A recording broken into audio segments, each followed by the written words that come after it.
mortalidad, junto con la diarrea y la desnutrición. ¿Qué sabemos en relación a la etiopatogenia en lo que respecta a los aspectos más importantes? En general podríamos clasificarlo entre cuadros infecciosos y cuadros no infecciosos. La neumonía básicamente es una inflamación de todas las estructuras del parénquima pulmonar en el tracto respiratorio inferior, alvéolos y bronquios. Y como resultado, esta inflamación va progresando y termina densificando una estructura que originalmente está ocupada por aire. La etiología fundamental de la neumonía infecciosa va a depender fundamentalmente del grupo etario. Es fácil comprender que la etiología va a depender de dónde estuvimos antes. Si hablamos de un recién nacido, entonces las infecciones se han producido dentro de mamá. Por lo tanto, la única forma de haber adquirido este grupo de acciones ha tenido que haber sido por transmisión vertical. En este caso estaríamos hablando de enfermedades dentro del grupo TORCH, que tienen un común denominador sindrómico: niños con bajo peso, hepatoesplenomegalia, ictericia y un compromiso del estado general. Entonces, en este grupo que se transmiten por vía vertical cuando estamos en etapa de formación en la vida intrauterina, estarían el toxoplasmosis, la rubiola, el citomegalovirus y el herpes. Y o de otro grupo de patologías como el VIH, el Chagas, la sífilis, las hepatitis, que son parte del otro conglomerado de microorganismos que podrían producirse por transmisión vertical. Muchas de estas enfermedades se van a presentar como una neumonía.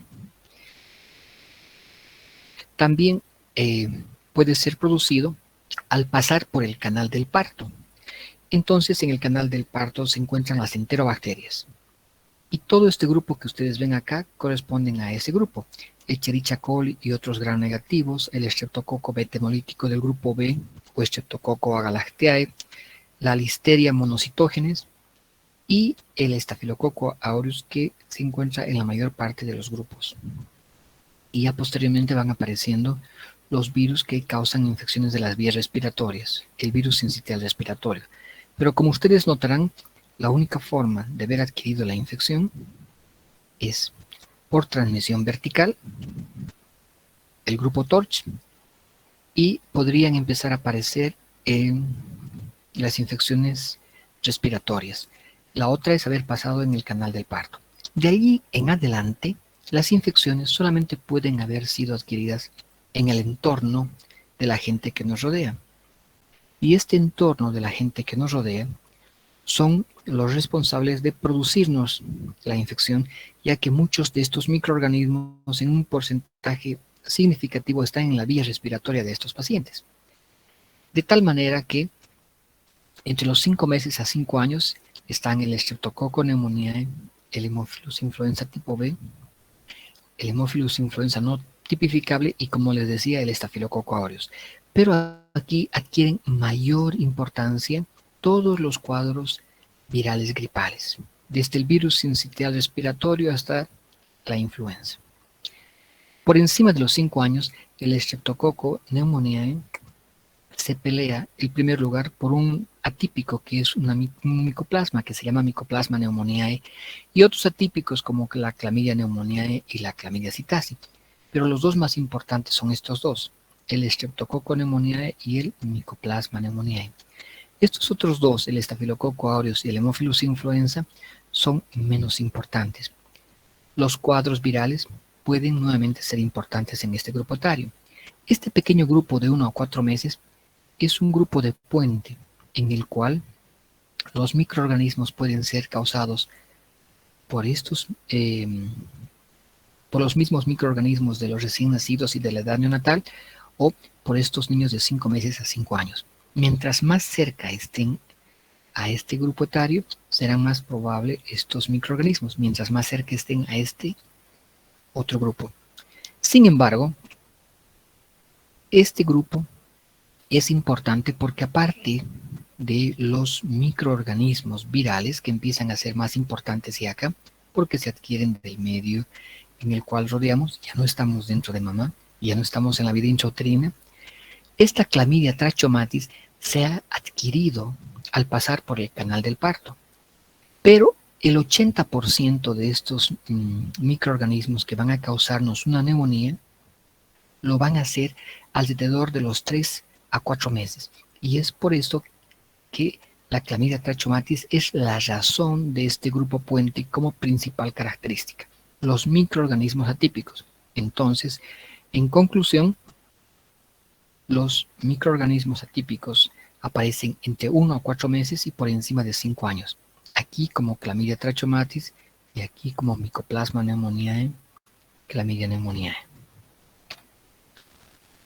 La neumonía también puede ser producida por agentes no infecciosos, causas químicas, hemorragias alveolares, edema pulmonar. Todos estos también podrían densificar y causar un proceso que lleve a una alteración de la estructura pulmonar, el cáncer, el infarto pulmonar.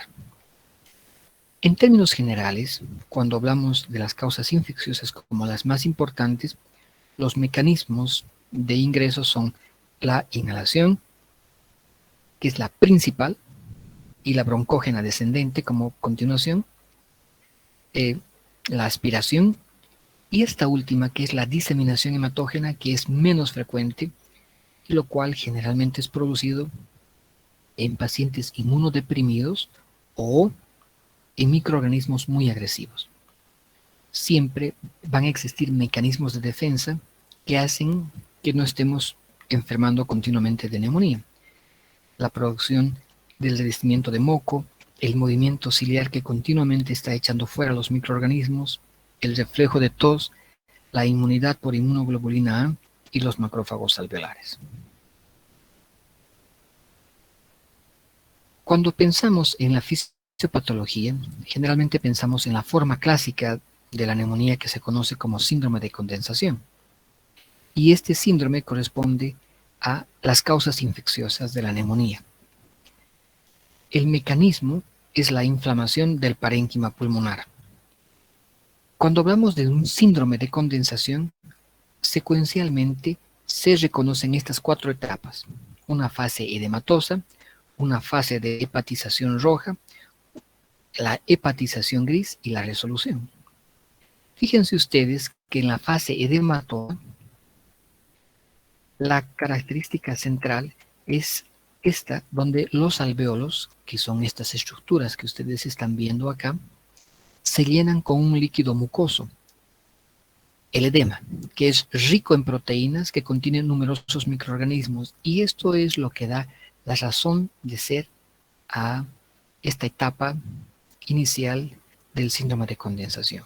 Cuando ustedes revisen esta presentación, que además la van a tener sin audio, podrán ver secuencialmente los otros elementos centrales que tienen que ver en la explicación de esta forma. Luego tenemos la hepatización roja, que es fácil reconocer por el aspecto macroscópico y el aspecto histopatológico.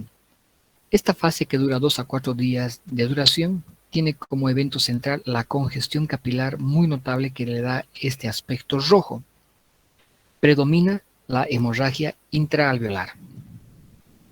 Fíjense ustedes que se produce una gran cantidad de eritrocitos en el estudio histopatológico, pero también una efusiva cantidad de leucocitos polimorfonucleares. Fíjense aquí que el exudado borra la arquitectura alveolar. No se pueden reconocer acá los alvéolos.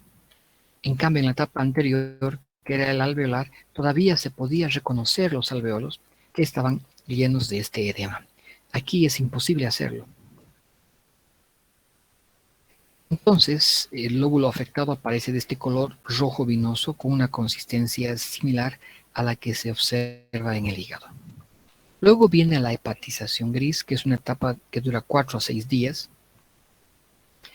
y La duración de esta etapa depende del éxito del tratamiento, de la respuesta al mismo y de la inmunocompetencia del paciente. Como ustedes ven, aquí tampoco se puede reconocer la estructura alveolar característica del pulmón. Los alvéolos aquí estarán ocupados por fibrina y neutrófilos, y eso es lo que da el aspecto gris.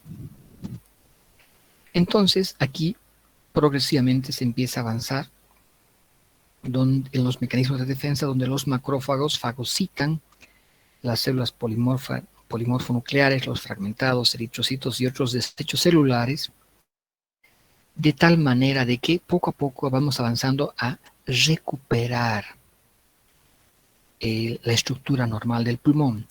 Y aquí ya se pueden empezar a ver los alvéolos, donde estamos entrando ya a la etapa de resolución.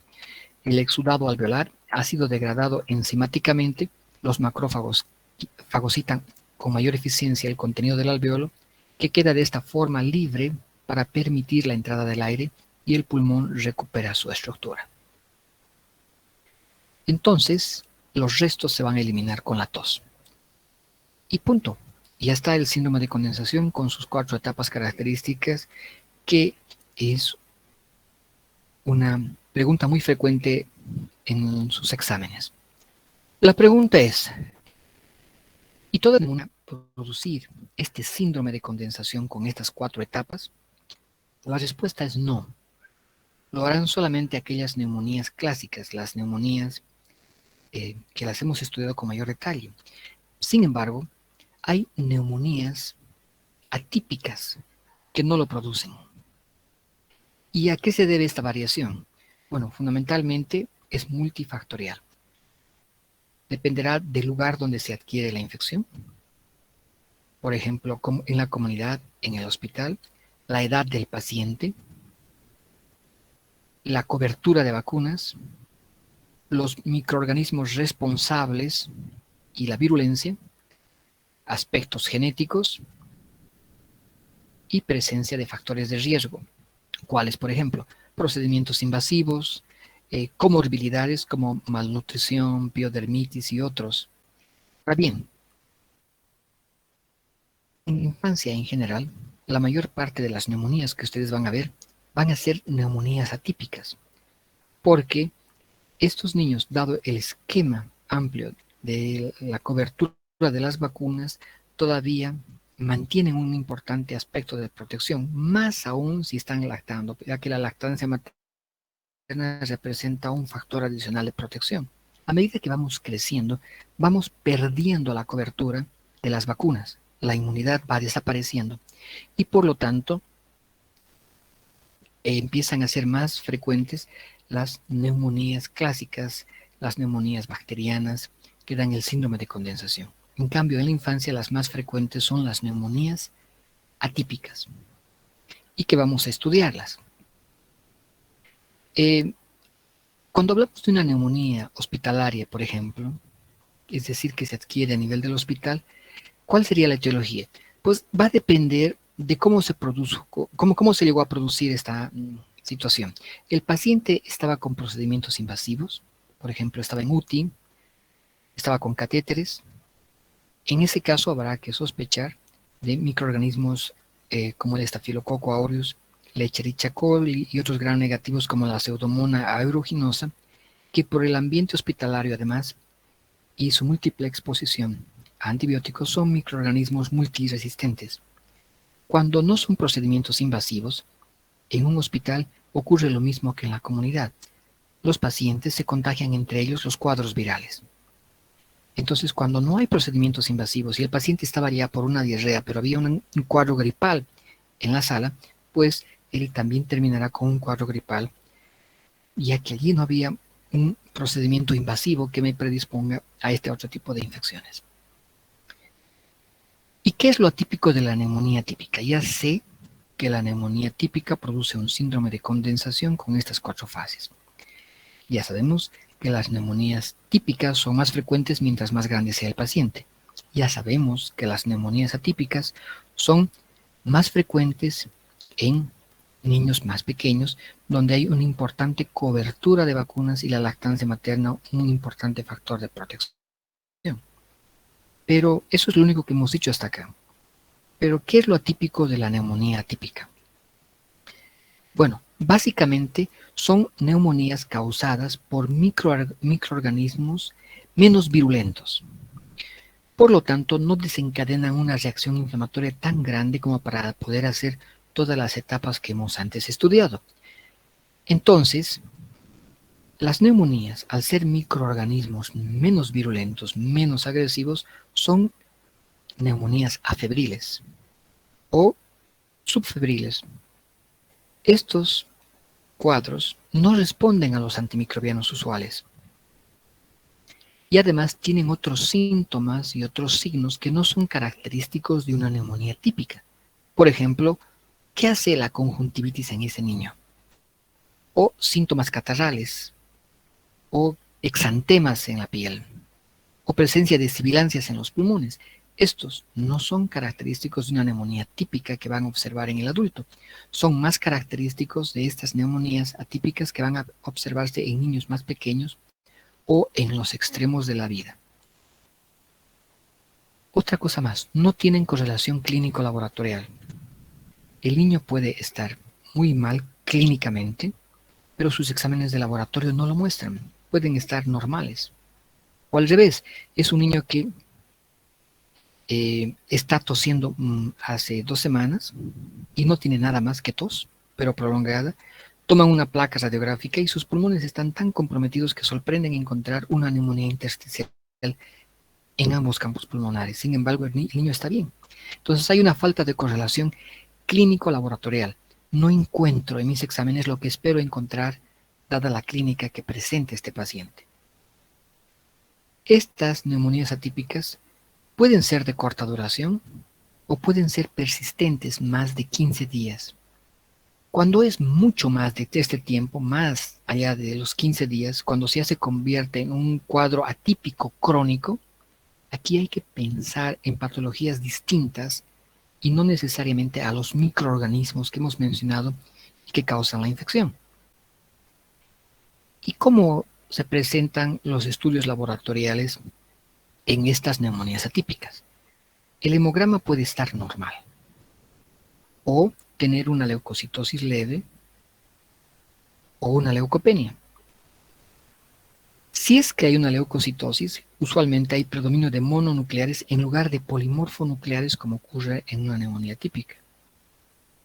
Pueden observarse determinadas estructuras que se llaman linfocitos activos o linfocitos reactivos que en el laboratorio lo informarán. Y no tienen correlación clínica laboratorial como acabo de explicar. Usualmente cuando uno pide una placa radiográfica de estos niños, producen una imagen intersticial en las placas radiográficas o no presentan nada. La radiografía está normal o presentan una neumonía intersticial. La neumonía intersticial se diferencia de la neumonía clásica que hemos estudiado a que esta fundamentalmente afecta el intersticio pulmonar y mucho menos los espacios alveolares y las vías aéreas más pequeñas. Lo que fundamentalmente afecta es el intersticio. Y este cuadro atípico, estas neumonías atípicas que se presentan en estos niños pequeños o en los extremos de la vida y que se presenta de un modo diferente al cual he aprendido que debe presentarse la neumonía y que presentan un cuadro intersticial en sus placas radiográficas, ¿a qué microorganismos se deben? Pues también pueden ser por causas infecciosas y por causas no infecciosas estas neumonías atípicas. Cuando pensamos en las causas infecciosas, pero atípicas en su presentación clínica, generalmente cuando se trata de un recién nacido, o es un microorganismo del grupo TORCH, o son virus, como el virus sincitial respiratorio. Si estamos hablando de un niño de 1 a 4 meses, o es una clamidia trachomatis, o son virus. Si estamos hablando de un niño de 5 meses a 5 años, generalmente son virus. Y cuando hablamos de un paciente más de 5 años, o es Mycoplasma pneumoniae o son virus. No se olviden que las principales causas de las neumonías en los niños pequeños son las causas virales.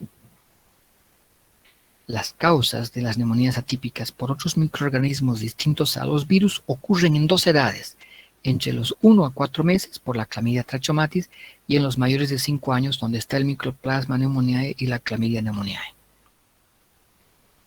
Entonces, para hacer un resumen, en las neumonías intersticiales los principales microorganismos son virus o microorganismos bacterianos atípicos como clamidias y micoplasmas, y hay que saber en qué momento se encuentran estos. Los atípicos no virales están entre los 1 a 4 meses y los mayores a 5 años, pero los atípicos virales en cualquier edad. Entonces, no olvidar que son más frecuentes en los niños pequeños, las neumonías atípicas, en los extremos de la vida, también en los ancianos, y en los inmunodeprimidos. Fíjense que esta es una imagen histopatológica de una neumonía intersticial. Los alvéolos están muy poco comprometidos, se mantienen con aire, pero fíjense cómo el intersticio es el que está afectado. Y cuando uno toma una placa radiográfica, es esto como se ve. Un infiltrado intersticial difuso, que es muy parecido a ver una neblina. No se puede definir exactamente dónde empieza y dónde termina, no está claramente delimitado. Tiende a ser difuso, a veces afecta un lóbulo, o como en este caso 2, y a veces también se asocia a un componente alveolar como este. En cambio, cuando hablamos de un síndrome de condensación con sus 4 etapas, puedo definir claramente dónde empieza y dónde termina, sus límites. Por otro lado, como básicamente me va a comprometer los alvéolos que se han hepatizado, se han consolidado, me permite visualizar los bronquios porque el pulmón me hace contraste al convertirse en una estructura maciza por la inflamación que hay en su interior. Antes no podía reconocer los bronquios que son estos. ¿Por qué? Porque el pulmón estaba lleno de aire, pero cuando el pulmón se llena de secreción, me hace contraste y me permite ver los bronquios. Entonces, los bronquios normalmente no se ven en una radiografía porque los bronquios circulan aire y el pulmón es una esponja de aire, entonces no permito verlo. Pero si se condensa, si se hepatiza, esto se vuelve blanco y esto me permite reconocer los bronquios y eso es lo que estoy viendo acá. Entonces aquí, como ustedes ven, ya en la estructura histopatológica, se puede ver el compromiso de los alvéolos.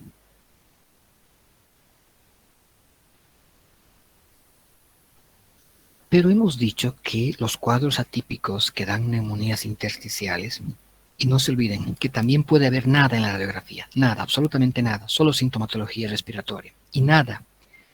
O pueden haber, como estamos viendo ahora, infiltrados intersticiales. Al principio habíamos dicho que hay causas infecciosas y hay causas no infecciosas. ¿Y cuáles son las causas no infecciosas de este tipo de cuadros que se presentan como neumonías atípicas? Hay que tener mucho cuidado cuando hablamos de este grupo, cuando son crónicos, cuando duran mucho más allá de los 15 días, cuando es una historia que lleva meses y que además tienen una placa radiográfica con un síndrome, con un componente intersticial que acabo de mostrarle. ¿Por qué? Porque en este caso la causa no es tan simple. Puede ser una causa idiopática, donde la fibrosis pulmonar idiopática es un ejemplo. Pueden ser enfermedades autoinmunitarias, como el lupus, la artritis, la sarcoidosis o el esclerodermia. Puede deberse a inhalación de sustancias extrañas, como ciertos tipos de polvo, hongos o mohos. Puede causar como medicamentos, algunos tan de uso frecuente como la nitrofurantoína, las sulfamidas y otros. Puede también ser secundario a la radioterapia al tórax o puede ser causa de una exposición laboral como trabajar con o cerca de asbesto, polvo de carbón, polvo de algodón o polvo de sílice, denominada enfermedad pulmonar ocupacional. En términos generales, cuando estudiamos la neumonía, ¿qué debemos recordar aquí como resumen? Que la principal causa de las neumonías son las causas infecciosas. Bien, ¿qué más debemos recordar de las neumonías que son un problema de salud pública importante? Porque lo es importante en el adulto y es importante en el niño. En el adulto generalmente hacen síndromes de condensación. En los niños hacen fundamentalmente neumonías atípicas y también en los ancianos y en los inmunodeprimidos. Las neumonías típicas hacen un síndrome de condensación con esas 4 etapas que les he descrito. Las neumonías intersticiales no. Las neumonías típicas presentan todo lo que espero en una neumonía. Fiebre, crépitos, signos de dificultad respiratoria cuando está grave. Si hago laboratorios hay leucocitosis, hay neutrofilia y hay un clásico síndrome de condensación donde se ve, hemos dicho, el broncograma aéreo. En la neumonía típica puede no haber nada en pulmones. Y si hago laboratorios, los laboratorios no me muestran lo que yo espero encontrar en una neumonía. Y hay signos y síntomas atípicos. Conjuntivitis, erupciones, etc. Entonces, cuando yo voy estudiando la neumonía, debo irme orientando y haciéndome continuamente estas preguntas mientras voy analizando este caso. ¿Dónde adquirió la neumonía? ¿En la comunidad o en el hospital? Para saber qué tipo de microorganismos puedo esperar. ¿Qué edad tiene el paciente? Si sé qué edad el paciente tiene, puedo reconocer los microorganismos más frecuentes epidemiológicamente en esa edad, como acabo de mostrarles en ese gráfico. ¿Cuál es su cobertura de vacunas? Si es un niño pequeño y tiene una cobertura completa de vacunas, pues lo más probable es que se presente como una neumonía atípica, producida por virus o microorganismos que no están cubiertos por vacunas. El adulto que ha perdido ya la cobertura va a tener un síndrome de condensación. Si existen factores de riesgo, puedo esperar cualquier cosa. Por ejemplo, si es un niño con una desnutrición o es un paciente inmunodeprimido, puedo esperar cualquier tipo de microorganismo, desde gram positivos a gram negativos. Los mecanismos de defensa han perdido la capacidad de controlar. En ese tipo de, de pacientes se puede esperar cualquier cosa. Por lo tanto, hay que pensar en que mi terapia tiene que ser de amplio espectro considerando ese factor. Me debo fijar cómo están los exámenes de laboratorio y la clínica para saber si se está comportando como una neumonía típica o como una neumonía atípica. Esto básicamente es echar una mirada a los signos y síntomas, si son o no de atipicidad, y ver cómo están respondiendo a la terapéutica. Si no están respondiendo como yo espero, entonces deben ser microorganismos atípicos, o son virus que no responden con antibióticos. Entonces, ¿qué exámenes complementarios en general se realizan en las neumonías? Pues el hemograma, los reactantes de fase aguda, como la velocidad de sedimentación globular, el PCR, que son los más importantes. En ocasiones pedimos un panel viral completo para ver si hay cuadros virales, especialmente si sospechamos de neumonías atípicas, o pruebas para detección de microorganismos atípicos, cuando los sospechamos por la clínica. A la mayor parte de estos niños, por supuesto, o de estos pacientes van a ser continuamente evaluados sobre cómo están saturando oxígeno con una pulso-oximetría.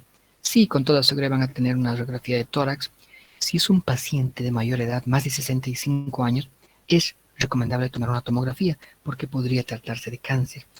Y otras medidas de exámenes complementarios las emplearé cuando no he encontrado una respuesta en el panel básico de estudio. El tratamiento, hasta aquí, diremos antibióticos y antipiréticos, entendiendo que las causas más frecuentes son las causas virales y las medidas generales. Y vamos a hablar y discutir con mayor detalle este aspecto con los casos clínicos. Ahora vamos a echarle una otra mirada a la atelectasia, el síndrome de atelectasia. ¿Qué tipo de alteraciones se producen en este síndrome? Aquí el concepto importante es comprender que el pulmón pierde volumen a expensas de la reducción de los espacios aéreos y queda colapsado. situación que se conoce como atelectasia. Este cuadro también es muy importante porque afecta al 90% de los pacientes quirúrgicos. Se presenta en el 20% de las cirugías de urgencia. Encontramos en el 85 al 90% de los adultos sometidos a anestesia general. Se presenta en el 15% del ingreso de pacientes a unidades críticas, terapias intensivas. Por lo tanto, van a haber muchos de estos cuadros, así que tienen que estar en su categoría de enfermedades que necesitan dominar. Los factores de riesgo son o un niño muy pequeño o una persona grande.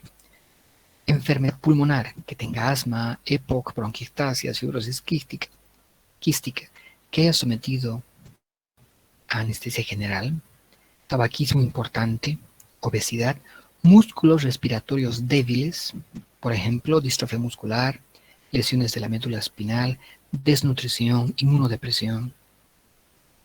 Ahora analicemos un poco la etiopatogenia de la atelectasia.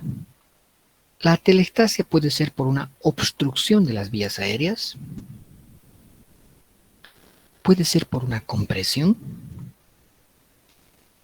puede ser por una contracción o cicatrización y finalmente puede ser por un aumento de la tensión superficial o adhesiva. Estas son las principales categorías que vamos a comprender: obstrucción, compresión, contracción o cicatrización y atelectasias por aumento de la tensión superficial o adhesiva. Esto es muy fácil de entender. Miren los eventos de la obstrucción. La obstrucción tiene que haberse producido al interior de la estructura, por lo tanto, al interior del bronquio, al interior de la tráquea, etc. Es una obstrucción intraluminal. Las principales causas son procesos infecciosos como la neumonía, el asma bronquial, la aspiración de cuerpo extraño, fibrosis quística, bronquiolitis. Todos estos me van a causar una obstrucción intraluminal. Pero esta obstrucción también podría ser causada por algo extrínseco, extraluminal. En este caso estaría hablando de adenopatías que me van a comprimir y obstruir, malformaciones vasculares que van a hacer lo mismo, cardiomegalias extremas que me van a obstruir, o tumores mediastinales o malformaciones quísticas congénitas. Veamos cómo ocurre esta obstrucción y su atelectasia, ya sea por vía intraluminal o extraluminal. Las causas más frecuentes generalmente son intraluminales. Entonces, tengo una obstrucción de las vías aéreas. Punto. Como consecuencia, no permito el paso del aire al tejido pulmonar. Entonces, este pulmón que debería estar hasta aquí, al no pasar aire, se colapsa. El aire de los alvéolos que ha quedado una vez que esto se ha obstruido, se va reabsorbiendo, pasando a los alvéolos vecinos. La zona pulmonar o el pulmón afectado, como ustedes ven acá, se retrae y colapsa. El pulmón retraído produce aumento de la presión negativa intrapleural.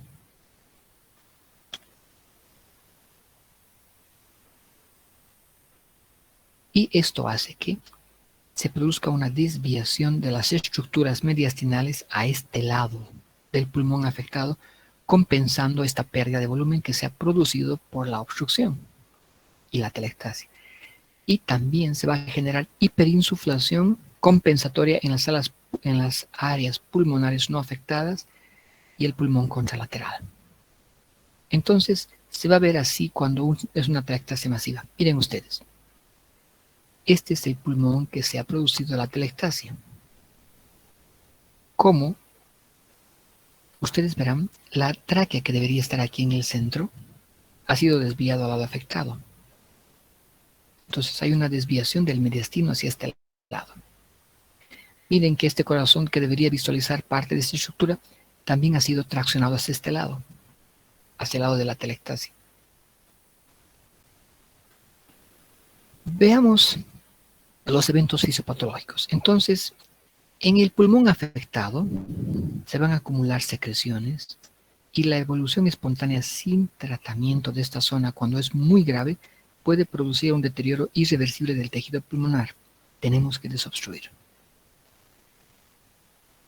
Entonces, aquí se produce la obstrucción, aquí no ingresa aire, el pulmón se colapsa, este pequeño aire que queda acá se reabsorbe a los alvéolos vecinos y el pulmón colapsa.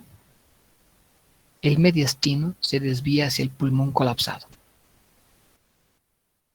Fíjense en esta imagen donde la telestasia es más pequeña. Miren cómo la tráquea se colapsa hacia este lado. Miren cómo el pulmón, el área afectada también me jala el mediastino, el corazón también se me jala a este lado.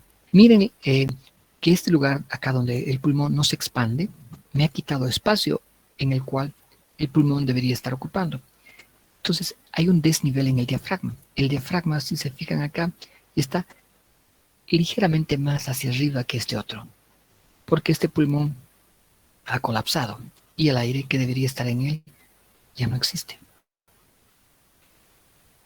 Como hemos visto antes, es una telestasia masiva. La diferencia acá, fíjense, ¿cómo podría decir si esto es una neumonía o es una telestasia?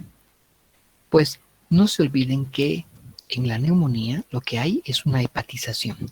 Los alvéolos han sido ocupados por secreción y eso me permite ver los bronquios que están circulando por ahí mismo. Pero en este caso, cuando es una telestasia, el bronquio ha sido obstruido. Por lo tanto, no hay broncograma aéreo, porque no pasa aire, que podría servir como un elemento en su diagnóstico diferencial. ¿Cuál es la etiología de esta telestasia por compresión? Pues generalmente las que hemos dicho, ¿no? Adenopatías, malformaciones vasculares, neoplasias, malformaciones congénitas, neumotórax, derrame pleural, neumatocele. Veamos ahora la fisiopatología de la atelectasia por compresión. En este caso, el parénquima pulmonar es comprimido por causas intratorácicas.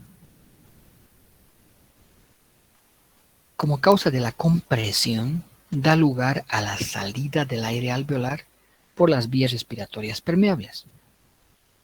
La capacidad reducida para que el pulmón pueda expandirse determina que se produzca un colapso. Fíjense, aquí tienen su pulmón que ha sido colapsado por aire que no debería estar en este lugar. Es un neumotórax, seguramente traumático, y el aire acá, que no debería estar aquí, está comprimiendo el pulmón afectado y se ha producido un colapso.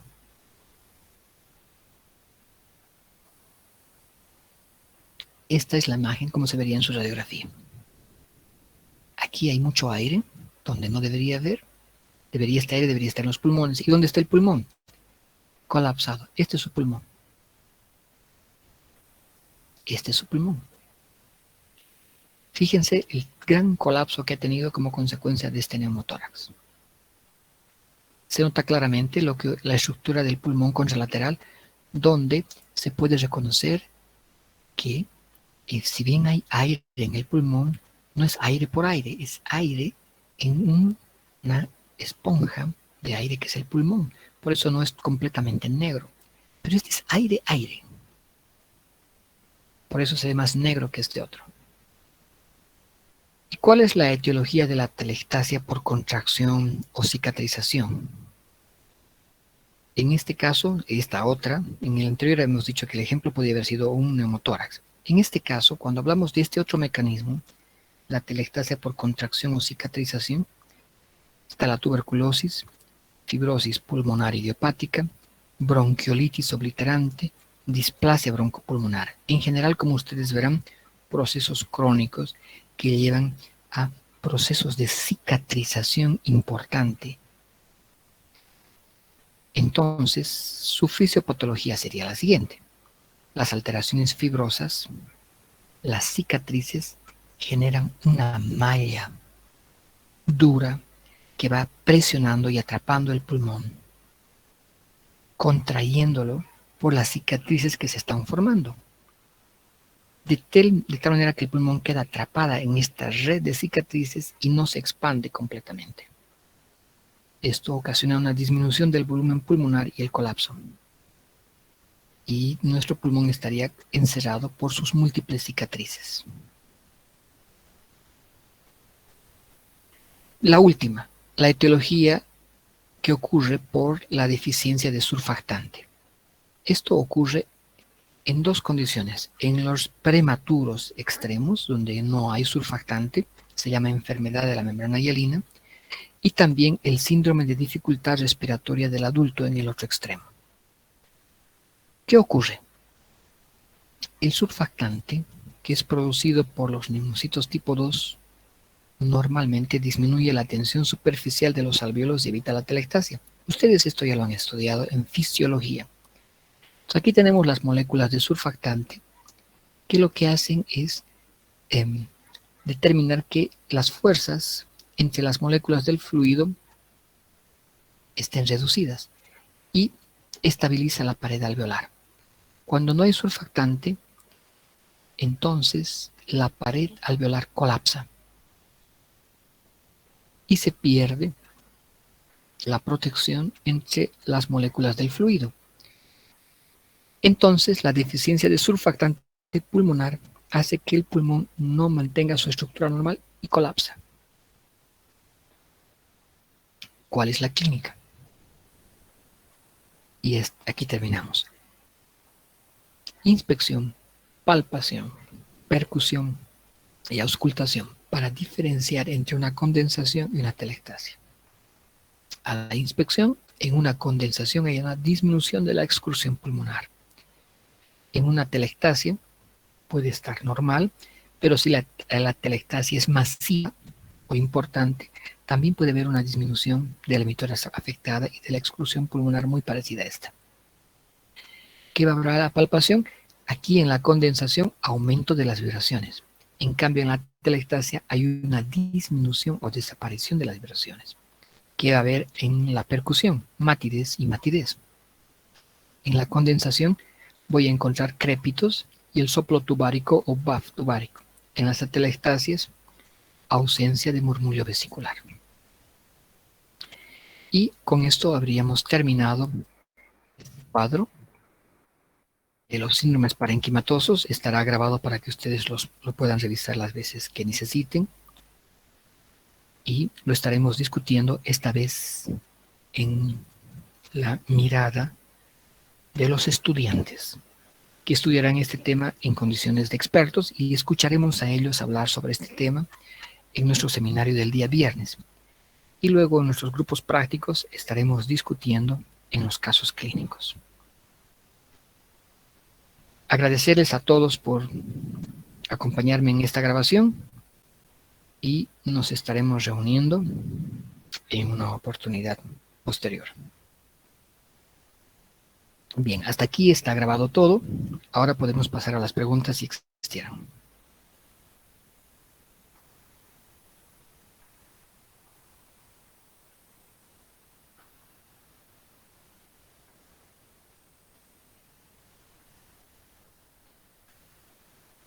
Ok, muchas gracias, buenas noches. Nos reunimos en las actividades prácticas y por supuesto en el seminario. Hasta pronto.